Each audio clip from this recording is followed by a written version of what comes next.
আপনি কি কখনো এমন জায়গার কথা শুনেছেন যেখানে বরফে মোড়া একটি অরণ্যের মাঝে বানররা গরম পানির ঝর্ণায় স্নান করে? এমন একটি জায়গা যা শুধু দর্শনীয় নয়, একেবারে বৈজ্ঞানিক দিক থেকেও আকর্ষণীয়। এটি জাপানের জিকোকুদানি বানর পার্কের অবিশ্বাস্য গল্প। স্থানটি কেবল প্রাকৃতিক সৌন্দর্যের জন্যই নয়, বরং তুষারময় পরিবেশে বানরদের অসাধারণ অভিযোজন ক্ষমতার কারণে সারা বিশ্বে বিখ্যাত। তাহলে চলুন জাপানের জিকোকুদানি বানর পার্ক থেকে ঘুরে আসা যাক। জিকোকুদানি বানর পার্কটি 1964 সালে প্রতিষ্ঠিত হয়। জিকোকুদানি শব্দটির অর্থ নরকের উপত্যকা, যা এখানকার গরম পানির ঝর্ণা থেকে নির্গত বাষ্প ও বরফের কঠোর পরিবেশকে বোঝায়। এখানকার কঠোর প্রাকৃতিক দৃশ্য আর তীব্র ঠান্ডা আবহাওয়া সবচেয়ে সাহসী অভিযাত্রীদেরও চ্যালেঞ্জের মুখোমুখি করে। তবে এই কঠোর পরিবেশও স্থানীয় জাপানি মাকাক বানরদের গরম পানির ঝর্ণায় থাকার প্রলোভন থামাতে পারেনি।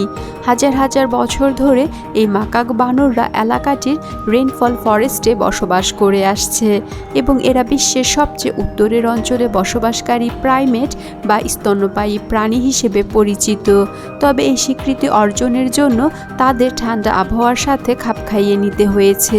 এরা খুবই সামাজিক প্রাণী এবং নিজেদের দলগত আচরণের মাধ্যমে কঠিন পরিবেশেও টিকে থাকতে পারে। 1960-এর দশকে এই বানররা গরম পানির ঝর্ণার পানি পরীক্ষা করার ঝুঁকি নেয়। অল্প সময়ের মধ্যেই তারা শীতকালীন সময়ে এই ঝর্ণায় সময় কাটানো শুরু করে। তারা সেখানে তুষার বল তৈরি, বল ছোড়া এবং খাওয়া থেকে শুরু করে গরম পানিতে সাঁতার কাটত। শীঘ্রই পার্কের কর্মীরা এই বানরদের খাবার দিতে শুরু করেন, যা তাদের সারা বছর ঝর্ণার কাছে থাকার কারণ হয়ে দাঁড়ায়। যদিও বানররা সারাক্ষণ ঝর্ণায় থাকে না, সন্ধ্যার সময় তারা জঙ্গলের নিরাপদ আশ্রয়ে ফিরে যায়। জিকোকুদানি বানর পার্ক এমন একটি স্থান যেখানে আপনি নিয়মিতভাবে বানরদের গরম পানিতে স্নান করতে দেখতে পাবেন।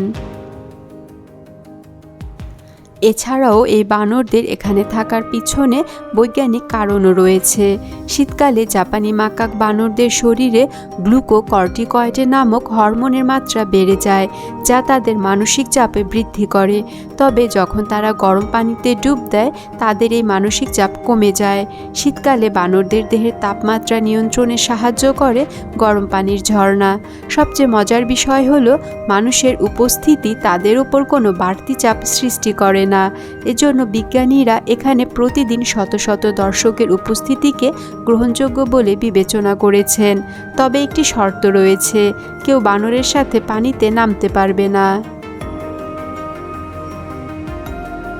পার্কটি তুলনামূলকভাবে কম দর্শকের, কারণ এটি অত্যন্ত দূরবর্তী এলাকায় অবস্থিত।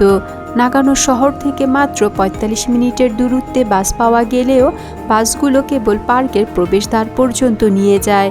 সেখান থেকে আপনাকে একটি সরু 2 কিলোমিটার দীর্ঘ পথ ধরে 850 মিটার উচ্চতার দিকে হেঁটে যেতে হবে। এই 2 কিলোমিটার দীর্ঘ হাইকিং পথ একটি দারুণ অ্যাডভেঞ্চারের অনুভূতি দেয়। এটি শীতকালে তুষারপাতের কারণে আরও চ্যালেঞ্জিং হয়ে ওঠে। জিকোকুদানি মানকি পার্ক আপনাকে নিয়ে যাবে প্রকৃতির অনন্য জাদুর মাঝে। বরফে ঢাকা পাহাড় আর উষ্ণ প্রসবনের কুয়াশায় ঘেরা এই জায়গায় পৃথিবীর আর কোথাও দেখা যায় না এমন মনোমুগ্ধকর দৃশ্য।